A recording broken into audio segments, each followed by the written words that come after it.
Get your free copy of the complete tutorial at www.teachucomp.com/free. In this lesson, we will examine how to pay bills from the client's trust account using the Pay Bills window. If you need to review paying bills, please read the lesson titled Paying Bills in Chapter 12 of this tutorial. To start the process, select Vendors, Pay Bills from the menu bar within QuickBooks to open the Pay Bills window.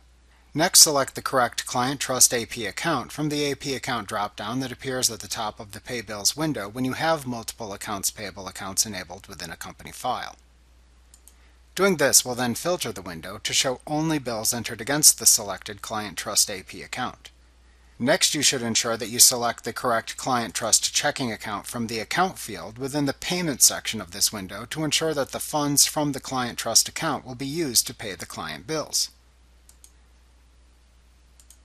You can then mark and pay the bills as normal. Note that you should remember to change the Payment Account and Accounts Payable account choices within the Pay Bills window when you go to pay the law firm's bills in the future.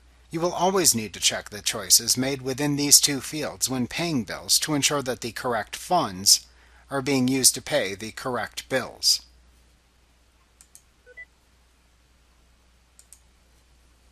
Like what you see? Pick up your free copy of the complete tutorial at www.teachucomp.com/free.